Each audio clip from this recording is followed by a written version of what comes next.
Hello and welcome to episode 7 of our wedding planner, which is the vendor section, but we're going to be focusing on venues. In this video, I'm going to go through that actual section, but I've also chosen a few different images just to give you different looks and different ideas how you can set up your venues. And the ones that I'm focusing on today is your barn weddings. We're going to be looking at garden weddings, marquee, and also reception weddings.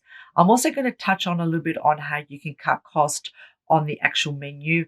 And if you're looking at food trucks, I'm going to give you some ideas on that as well. I also would like you to know that I have created a new Facebook page called Wed Stylers. I've added all the blogs and the videos onto this particular group and giving you the opportunity to ask me questions on that particular forum because I'm finding it really difficult to get back to everybody with all their questions. So if we just keep it onto that particular page, that will be great. And I'll put the link below as well. And also, if you're loving my videos, please subscribe to my YouTube channel and follow us on our socials. And guys, let's get started. Okay, let's have a look at the venue. So in this particular section, we've got all the contact details. So add all those in. So in the next page, we have all our tips. So we've got 3 pages of tips, but I've just highlighted the most important because I also want to show you some images on what's trending and just give you a little bit of ideas on how you can do your venue setup. So are your chosen dates available? If not, consider what other times will suit. The venue should be booked at least 12 months in advance.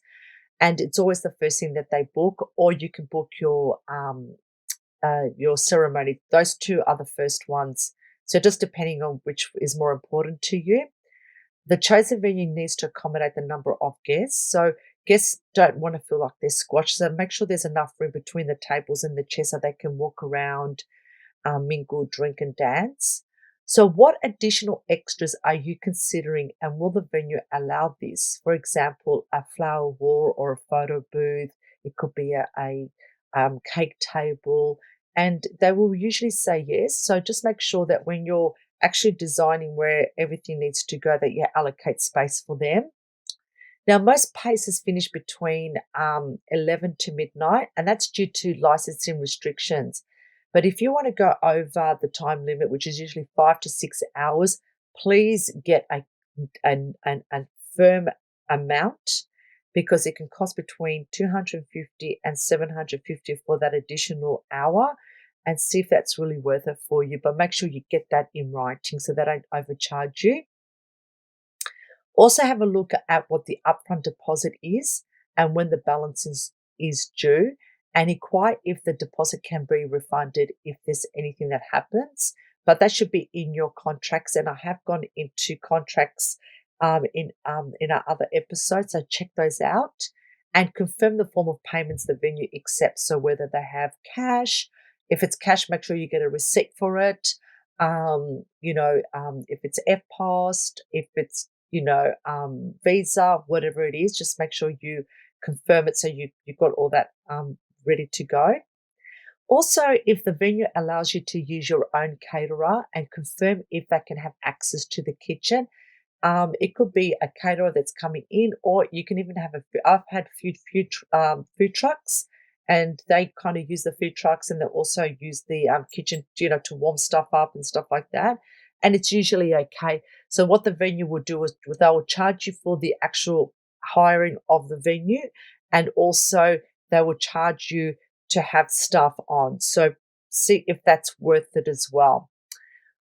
This is the one that we get asked a lot, okay, which is your drinks and your food packages. There are ways of doing it. Number one, you can have food and drinks together. So that's your basic wine and soft drinks and your food. So usually they'll charge you probably $120 per head. It depends on the venue and what you've chosen. Others will go, this is your food package, and this is your alcohol package. You might choose to say, oh yeah, we won't serve this one. You can sort of alter it around, or you can choose to have an open bar. So when you have an open bar, I suggest that you put a actual limit on it, say a $2,500 limit on it. And if your guests go over that limit, then they have to purchase it, the drinks themselves. The great benefit of this is that, number one, you're saving money. And number two, your guests are not going crazy over the alcohol, and some do go really crazy and they're out of control. So it's a good way to make sure we don't have any unnecessary incidences happening at the wedding. Or what you can do is that you can supply alcohol and ask the venue if they can serve that, or have a closed bar in which your guests will need to pay for it. And again, that will control the amount that people drink and they'll be a bit more responsible. Now, with the menu, make sure you sample the cuisine you've chosen and confirm what dietary options are available and at what additional cost. Okay, so moving down is also notify your other vendors what time they can access the venue. And this is when I've done the actual video with the timelines. So that way you can add them into your schedules, and that way that everybody's on the same page. And again, you can use like I said, this is a workable wedding planner, so you can use Adobe. I'm using Adobe Pro, but you can use whatever, and you can sort of negotiate and add notes and stuff like that to it and send it off to your vendor so they know what time they're all coming. Have a look at noise restrictions, parking. I think that's important. If there's no parking near the venue, just let your guests know where they can park. Also, if you're having a destination wedding, this is this particular section here. This is where your travel agent needs to negotiate for you. So make sure that there is overnight accommodation is provided at the venue. If not, what hotels are near, because remember, you've got to actually hire buses to take your guests to and from the actual venue to the hotel, and you don't want to pay a lot of money, so you want them really close together.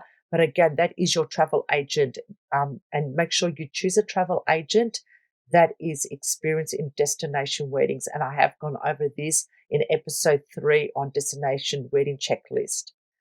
Also, make sure you have a full comprehension of what the cost of the venue includes and what it doesn't. Only accept itemized quotes with all the extras clearly shown and agreed upon before the event. You do not want to pay for something you haven't agreed for. And if they decide to say, oh, yeah, but yeah, I know I should have added that on.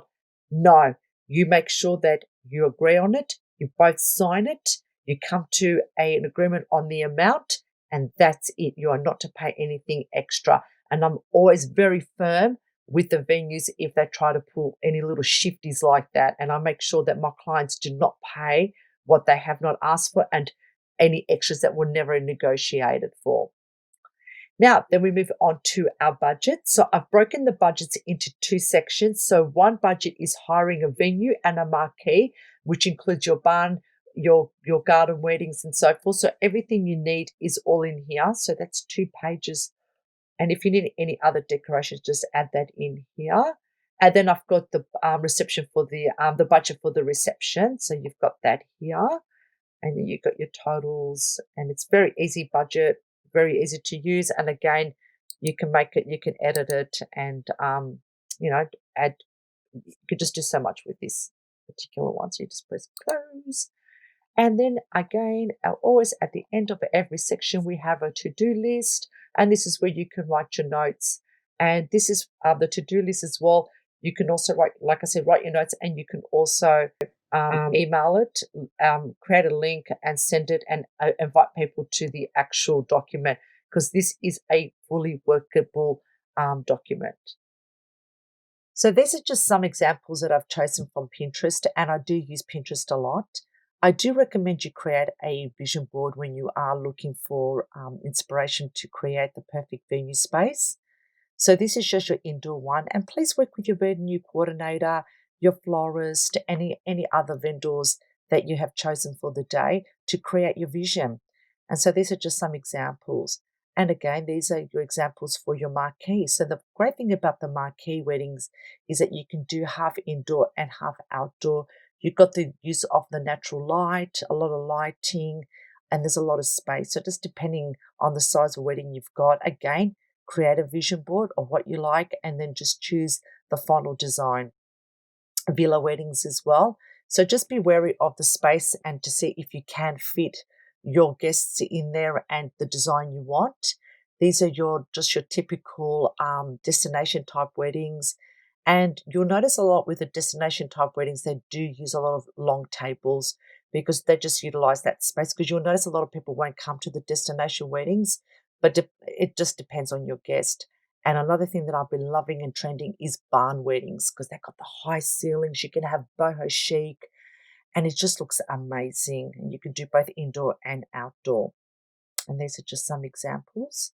And of course, food trucks. So food trucks, you can have your crepes, you can have your pizzas, you can have alcohol, you can have whatever you want. And they're fantastic for your outdoor weddings and your barn weddings and your marquee ones. In our next video, we are going to be looking at the ceremonies section of the wedding planner. And like today, I'm going to give you some images to give you ideas how you can create that perfect space. Again, if you're loving my videos, please subscribe to my YouTube channel and follow us on our socials. And please follow us on our new pages, which is the Wed Stylers. And hopefully you can get as much information out of that particular group and just ask me as many questions as you want and I will get those answered for you. Again, I would really like to thank everybody for letting me be part of your wedding planning process. And until next time, happy planning. Bye.